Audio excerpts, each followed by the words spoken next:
জীবন দিয়েছি, রক্ত ঝরেছে। 17 বছরের জেল, জুলুম, হামলা, মামলা, হত্যা, গুম, খুন সকল কিছু মোকাবেলা করে আমরা বাংলাদেশে একটি অবাধ, সুষ্ঠু ও নিরপেক্ষ নির্বাচনের দাবিতে সংগ্রাম করেছি। অবৈধ ভোট ডাকাত শেখ হাসিনার সরকার বাংলাদেশের মানুষের ভোটের অধিকার কেড়ে নিয়ে নিরপেক্ষ সুষ্ঠু নির্বাচন না করে দলীয় সরকারের অধীনে প্রহসনের নির্বাচন করে বাংলাদেশের মানুষকে তাদের ভোটের অধিকার থেকে বঞ্চিত করে জোর করে ক্ষমতার মস্তক দখল করে রেখেছে।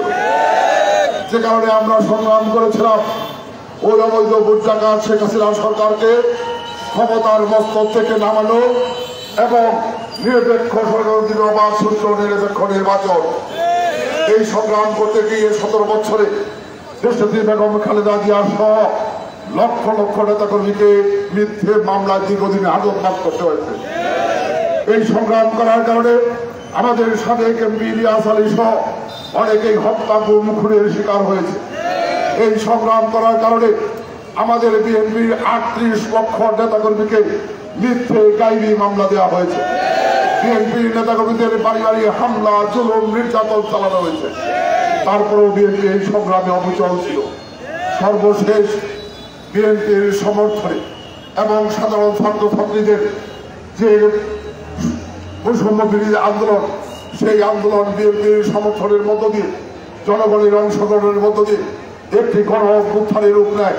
যে অভ্যুত্থানের কারণে শেখ হাসিনা ক্ষমতার মস্তক ছেড়ে পদত্যাগ করে পালিয়ে যেতে বাধ্য হয়েছে। আজকে বাংলাদেশের মানুষ আওয়ামী দুঃশাসন মুক্ত বাংলাদেশ পেয়েছে, কিন্তু এই বাংলাদেশ টিকসই বাংলাদেশ না। এই বাংলাদেশকে বাংলাদেশের মানুষের স্বপ্নের গণতান্ত্রিক বাংলাদেশে রূপান্তর করতে হবে।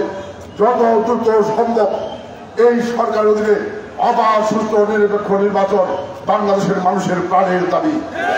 আমরা সেই বাংলাদেশের মানুষের দাবি নিয়ে রাজপথে নেমেছি। আমরা অবাধ, সুষ্ঠু, নিরপেক্ষ নির্বাচনের দাবিতে আমাদের কর্মসূচি অব্যাহত থাকবে। ধন্যবাদ। পাশাপাশি দলীয় নেতা কর্মীদেরকে আবার আহ্বান জানাচ্ছি, সতর্ক করছি যে আজকে এই আওয়ামী লীগের বিদায়, এই আওয়ামী লীগের পতন, আওয়ামী লীগের পরাজয় আওয়ামী লীগ সহজভাবে মেনে নেবে না। সে কারণে তারা নানামুখী ষড়যন্ত্র করছে। আমরা বিএনপি নেতাকর্মী সেই ষড়যন্ত্রকে মোকাবেলা করতে হবে। আজকে যদি কোথাও বিশৃঙ্খলা হয়, বিএনপির কোন নেতাকর্মীর সাথে তার সাথে সম্পৃক্ত পাওয়া যায়, আমরা গত কয়েকদিনে বলেছি, আজকে শেষবারের মতো বলে দিচ্ছি, যদি কোথাও কারো বিরুদ্ধে নতুন করে অভিযোগ আসে, তার বিরুদ্ধে সাংগঠনিক এবং আইনগত ব্যবস্থা গ্রহণ করা হবে। আমি আবারও বলছি, ইউনিয়ন পর্যায়ে, ওয়ার্ড পর্যায়ে, গ্রাম পর্যায়ে, পাড়া পাড়ায়, মহল্লা মহল্লায় আপনারা পাহারা গড়ে তুলুন, যাতে অন্য কেউ কোনো রকমের ষড়যন্ত্র করতে না পারে। বিএনপিকে এই বাংলাদেশ সামনে এগিয়ে নিয়ে যেতে হবে। বিএনপিকে এই বাংলাদেশে সুষ্ঠু নির্বাচন আদায় করে জনগণের ভোটে নির্বাচিত জনগণের স্বপ্নের বাংলাদেশে নিয়ে যেতে হবে। বিএনপি নেতাকর্মীদেরকে সেই দায়িত্ব যথাযথভাবে পালন করতে হবে। এখনো বলার অপেক্ষা রাখে না, বিএনপির মধ্যে গুপ্তি মারে থাকা একটা শক্তি এখনো আওয়ামী লীগের সাথে লিয়াজু করে নানা রকম সত্য ষড়যন্ত্র করছেন। আমরা প্রশাসনকে আহ্বান জানাবো, প্রয়োজন বোধে ব্যবস্থা গ্রহণ করুন, প্রয়োজন বোধে আমরাও আগামী দিনে প্রতিরোধ করে তুলবেন। আমি সকলকে সুশৃঙ্খলভাবে আজকের এই মিছিল শেষ পর্যন্ত উপহার দেওয়ার অনুরোধ জানিয়ে আমি আমার বক্তব্য শেষ করছি। সবাইকে ধন্যবাদ। আসসালামু আলাইকুম।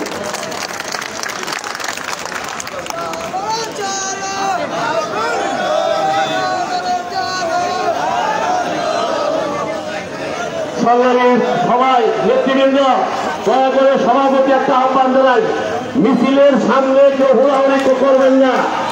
এই পর্যায়ে বক্তব্য রাখবেন আজকের সভার সভাপতি জনাব মোহাম্মদ মিজানুর রহমান।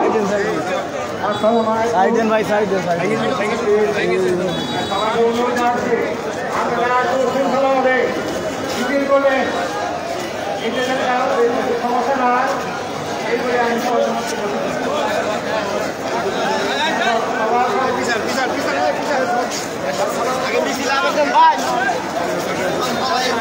বস বস বস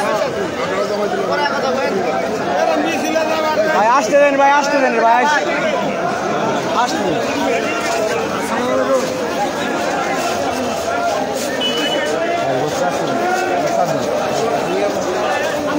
আস্তে আস্তে আগমন